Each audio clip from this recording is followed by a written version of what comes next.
Fala galera, beleza? Meu nome é Jonathan, professor de Geografia do canal Geografia Ensinar e Aprender. Hoje nós falaremos sobre os problemas socioambientais urbanos. Entre as aulas de espaço urbano, a aula sobre problemas socioambientais urbanos é uma das mais importantes porque apesar da conceituação ser uma coisa muito importante em muitos vestibulares, o Enem, por exemplo, ele gosta bastante de falar dos problemas ambientais.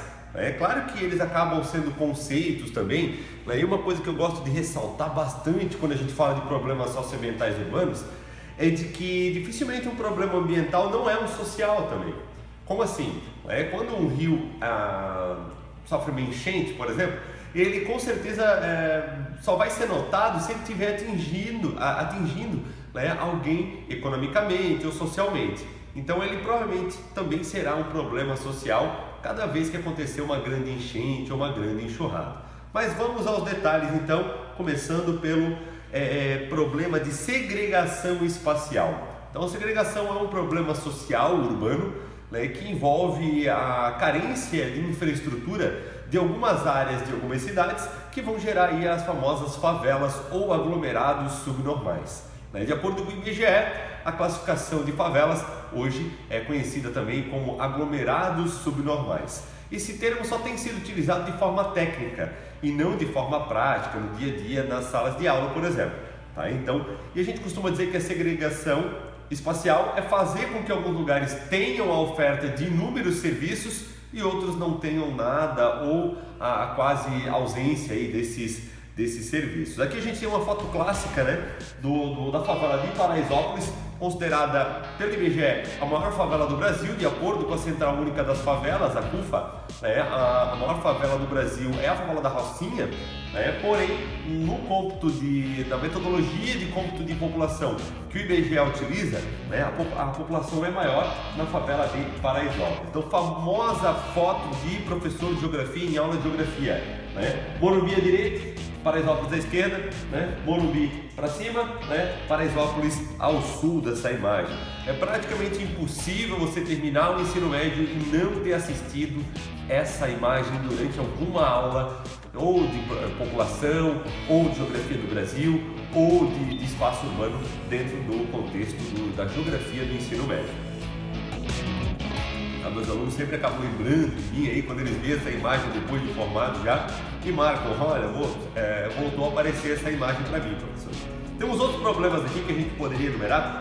A favela, ou aglomerado subnormal, corresponde a uma área da cidade que não tem infraestrutura, corresponde a uma ocupação irregular do ponto de vista legal. Para o lugar ser considerado uma favela, não basta existir pobreza em cima daquela terra ou dentro daquelas propriedades. Tem que ter uma ilegalidade da ocupação. Se os sujeitos são donos da propriedade, já não pode mais ser considerado favela. Então a favela é uma área de ocupação irregular do ponto de vista jurídico, de uma área urbana. Então ela pode ser tanto do poder público quanto privado. Então como de alguém, e essa terra aí acabou sendo invadida por terceiros, certo? Cortiço, o que seria um cortiço? Seria uma subdivisão aí de residências que no passado comportavam uma família, eram habitações unifamiliares, passaram a ser multifamiliares. Você pega os quartos, que são apenas cômodos de uma casa e começa a colocar famílias ali dentro. Aí começa a compartilhar banheiro, começa a compartilhar área de serviço, cozinha. Isso vai gerar uma certa insalubridade nesse lugar. Então os cortiços são esses lugares que precariamente acabam acondicionando várias famílias em um lugar onde que no passado, muitas vezes, um passado recente, ou até mesmo no caso Salvador, aí, é um passado um pouco mais distante, havia apenas uma família morando. Então tem cortiços recentes? Tem, mas em muitas cidades brasileiras, cidades históricas, a gente tem cortiços como imóveis tombados, imóveis com 200 anos, imóveis que não podem ser derrubados para fazer imóveis que hipoteticamente seriam mais rentáveis. E eles acabam fazendo essa alocação em forma de cortiço, certo? Lixo. O lixo é um problema social, é um problema ambiental. Eu recomendo que as pessoas assistam sobre o lixo, o famoso filme, que agora Ilha das Flores, eu ia esquecer o nome, daí ia deixar para o final do vídeo para lembrar. Então, Ilha das Flores, recomendo às pessoas de qualquer idade assistir o filme Ilha das Flores. Se você assistiu esse vídeo em sua sala de aula, né? Ou porque você estudou há mais tempo, ou porque alguns professores ainda costumam mostrá-lo. É um filme dos anos 80 que mostra a pobreza que envolve um lixão, né, na grande Porto Alegre. É muito triste a história e é uma história que deve ser revisitada de vez em quando pelas pessoas para lembrar que existem pessoas naquelas condições. Tá? Então o lixo ele gera um problema atmosférico quando ele é incinerado, é uma forma de você se livrar do lixo, né? Numa área urbana é você queimar esse lixo. Então incinerando você gera problema atmosférico. Se você enterrar, você pode ter problema de falta de espaço para enterrar esse lixo, né, mais para frente. Se não for um aterro sanitário, com pressupostos de engenharia, tudo certinho, bonitinho, né, você tem a contaminação do lençol freático, por exemplo, como um problema ambiental também aí ligado à produção de lixo. Tá? Então, são inúmeros os problemas que a gente pode relacionar com ele. A ideia sempre para tentar diminuir o problema é o quê? Diminuir o volume de lixo gerado. Tá? Diminuir o volume de lixo gerado é ter uma composteira em casa, é fazer reciclagem, é consumir menos produtos, né? E esse é o único jeito de você consumir menos lixo, né? O principal de todos é consumir menos produtos, né? Tentar reduzir a sua aquisição de coisas novas todo momento. Trânsito é um problema muito grave do ponto de vista social e ele acaba acentuando o problema ambiental porque grande parte do nosso transporte é feito de forma individual, então automóveis ligados aí gerando emissão de CO2 para apenas uma pessoa se deslocar, gerando uma grande emissão de poluentes aí. O barulho é um problema social bastante grande também, estressa as pessoas, né? Com certeza incomoda bastante a saúde psicológica dos habitantes que nós temos aí nas grandes cidades brasileiras e do mundo, né? Quando a gente fala em problemas ambientais, a gente fala também no problema de saneamento, né? Quando a gente fala em saneamento básico, seria o quê? A pessoa ter água encanada, a pessoa ter coleta de lixo, a pessoa ter energia elétrica. E daí você agora, vamos pensar agora nesse período da quarentena aí que a gente está passando, né? A pessoa precisa ter internet e um celular com acesso à internet para conseguir fazer o resgate do benefício que ela tem direito, né? E aí a pessoa mora num lugar que não tem água encanada, que não tem coleta de lixo. Tu espera que essa pessoa tenha um celular? Muitos devem estar pensando, sim, espero, porque é uma coisa super barata, é uma coisa super acessível. Muitos podem até ter, mas o saneamento com certeza tem que melhorar muito. Eu tenho uma postagem no meu site, que eu tenho um site chamado Geografia Ensinar e Aprender também, né? Enorme, feito sobre o sistema de saneamento no Brasil, os percentuais de saneamento, a legislação que envolve o saneamento brasileiro, né? E que desde 2010 a gente busca aí tentar ampliar as áreas de coleta e tratamento de esgoto nas cidades, mas ainda há uma grande dificuldade, porque o Brasil ainda tem muitos lugares que mal tem água encanada chegando na casa das pessoas. Falar de chuvasca, um assunto bem clássico do ponto de vista do estudo de problemas ambientais urbanos. A chuvasca nada mais é do que formada a partir da emissão de poluentes de indústrias, de carros, né, de automóveis movidos a diesel, a gasolina, de qualquer combustível fóssil, né, que isso vai para a atmosfera, né, isso acaba se misturando ali com as nuvens e com a nossa atmosfera, e quando chove isso acaba contaminando o solo, né, acaba causando cegueira nas pessoas, acaba provocando as pessoas ficarem calvas, né? Tem uma série de problemas que você nem tem ideia que a chuvasca pode provocar. No livro de geografia normalmente vai aparecer um monumento de mármore, né? Porque o mármore é uma rocha básica e ela acaba reagindo com a acidez da atmosfera no caso de uma chuvasca. Tá? Então são cenas bem clássicas aí de estátuas sendo destruídas, né? Principalmente quando elas são de mármore. Mas cara, vai muito além disso, tá? Vai para a nossa pele, a nossa qualidade de saúde está muito vinculada à presença de poluentes na atmosfera também, infelizmente. Ilha de calor. A ilha de calor eu costumo dizer que é o aumento da capacidade que a cidade tem de reter calor. E ao mesmo tempo que a gente tem materiais que têm grande capacidade de reter calor, como é o caso do concreto, o asfalto, de acentuar esse calor, a gente tem uma grande reflexão do calor. Como assim?